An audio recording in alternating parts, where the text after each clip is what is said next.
নমস্কার।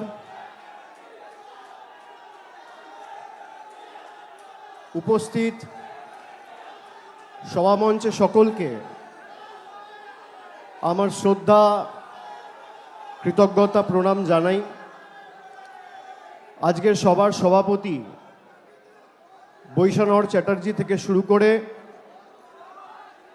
তৃণমূল ছাত্র পরিষদের রাজ্যের সভাপতি ভাতৃপ্রতিম তৃণাঙ্কুর সহ ছাত্র পরিষদের ফুল টিমকে, যারা আজকের এই কর্মনাশা, ধর্মনাশা, সর্বনাশা বন্ধকে উপেক্ষা করে যতদূর চোখ যাচ্ছে শিক্ষার প্রগতি, সংঘবদ্ধ জীবন এবং দেশপ্রেম, কার্যত জনসমুদ্রে পরিণত করেছে, আমি তাদের সকলকে ধন্যবাদ জানাচ্ছি।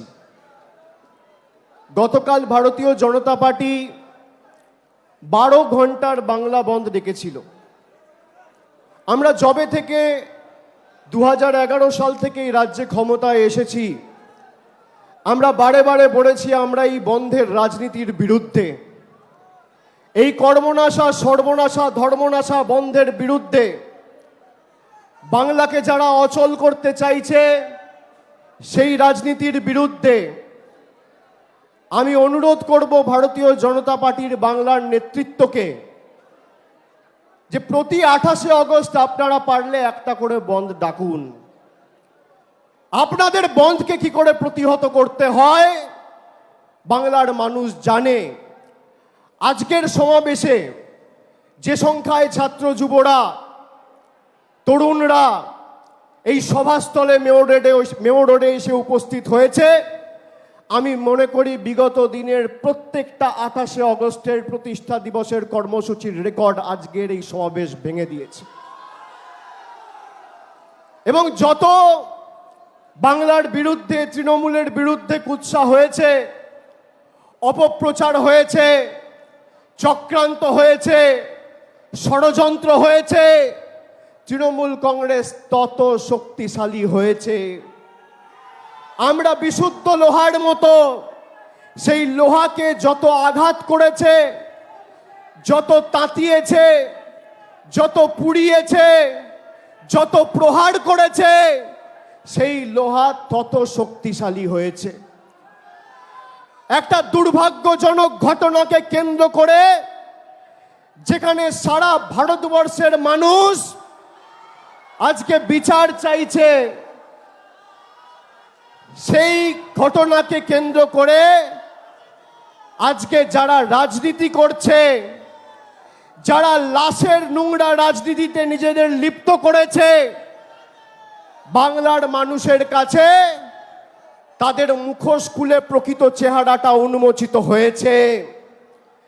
যারা সন্দেশখালি করে মহিলাদের মান, সম্মান, সম্ভ্রম 2000 টাকার বিনিময়ে নিজেদের স্বার্থ চরিতার্থ করতে দিল্লির বুকে বিক্রি করেছে, তাদের নারী সুরক্ষা নিয়ে কথা বলার অধিকার নেই।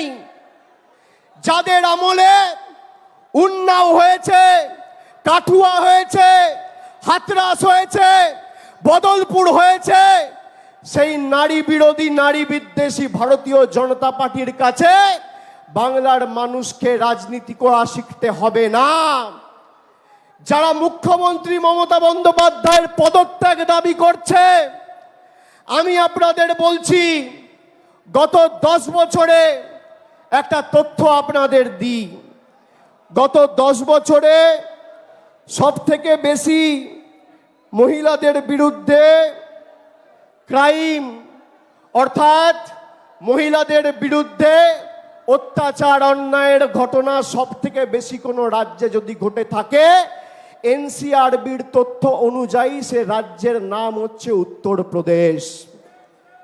2 নম্বর জায়গায় মধ্যপ্রদেশ, 3 নম্বর জায়গায় রাজস্থান, 4 নম্বর জায়গায় মহারাষ্ট্র। মহিলাদের বিরুদ্ধে শ্লীলতাহানি, ধর্ষণ, অন্যায়, অত্যাচারে উত্তরপ্রদেশে গত 10 বছরে 41,733টা ঘটনা ঘটেছে। মধ্যপ্রদেশে 36,144টা ঘটনা ঘটেছে। রাজস্থানে প্রায় 28,000 ঘটনা ঘটেছে। মহারাষ্ট্রে 25,000 ঘটনা ঘটেছে। উত্তরপ্রদেশের মুখ্যমন্ত্রীর নাম কি? যোগী আদিত্যনাথ, ডবল ইঞ্জিন সরকার। মধ্যপ্রদেশের মুখ্যমন্ত্রীর নাম কি? মোহনলাল যাদব, ডবল ইঞ্জিন সরকার। রাজস্থানের মুখ্যমন্ত্রীর নাম কি? ভজনলাল শর্মা, ডবল ইঞ্জিন সরকার। আর মহারাষ্ট্রের মুখ্যমন্ত্রীর নাম কি? একনাথ শিন্দে, ডবল ইঞ্জিন সরকার। ক্যামেরার সামনে অন রেকর্ড বলে যাচ্ছি, পারলে এই 4 জন মুখ্যমন্ত্রীর পদত্যাগ দাবি করবেন, তারপর মমতা বন্দ্যোপাধ্যায়ের দিকে আঙ্গুল তুলবেন। ক্ষমতা আছে, ক্ষমতা আছে। এখানে যারা বোনেরা বসে আছে, আমি তোমাদের জিজ্ঞেস করতে চাই, বলো ভারতবর্ষে ধর্ষণ বিরোধী কঠোর আইন আসা উচিত কি উচিত না? হাত তুলে বলো, উচিত কি উচিত না? ভারতবর্ষে টাইম বাউন্ড, অর্থাৎ 1 থেকে 2 মাসের মধ্যে ট্রায়াল এবং কনভিকশন শেষ করে দোষী সাব্যস্ত করার মতো কঠোর আইন ভারতবর্ষের সংসদে আসা উচিত, হ্যাঁ কি না? হাত তুলে বলুন, জোর গলায় বলুন। বিজেপির নেতাদের বলবো, যারা নবান্ন অভিযান করে মুখ্যমন্ত্রীর পদত্যাগ দাবি করছেন, সাংসদ অভিযান করে ভারতবর্ষে ধর্ষণ বিরোধী আইন আনার জন্য নরেন্দ্র মোদীর কাছে দাবি জানান। ক্ষমতা থাকলে স্বরাষ্ট্রমন্ত্রী অমিত শাহর কাছে দাবি জানান। বিজেপির সভাপতি, যে বিজেপি দেশ শাসন করছে, জেপি নাড্ডার কাছে দাবি জানান। দেখি কত ধানে কত চাল। আমি আপনাদের বলছি, এদের ক্ষমতা নেই ধর্ষণ বিরোধী আইন ভারতবর্ষে আনবে। তার কারণ, যদি ভারতবর্ষে এই কঠোর ধর্ষণ বিরোধী আইন আসে, তাহলে সব থেকে আগে জেলে যারা যাবে তারা হচ্ছে বিজেপির লোকজনেরা। সব চোর, ছেচোর, চিটিংবাজ, মাতাল, পাতাখোর, খুনি, ধর্ষক সব বিজেপিতে। কালকে যারা রাস্তায় নেমেছিল, কোনো ভদ্রলোককে আপনি দেখবেন না। এমন এমন ছাত্র কালকে রাস্তায় নেমেছে, আমরা দেখেছি। কেউ বলছে আমি বিএসসিতে সায়েন্স নিয়ে কমার্স পড়ছি, কেউ বলছে আমার 23 বছর বয়স, আমি 11-এ পড়ি, স্কুলের নাম জিজ্ঞেস করছে, বলছে ভুলে গেছি, জানি না। এই হচ্ছে বিজেপির প্রকৃত চেহারা।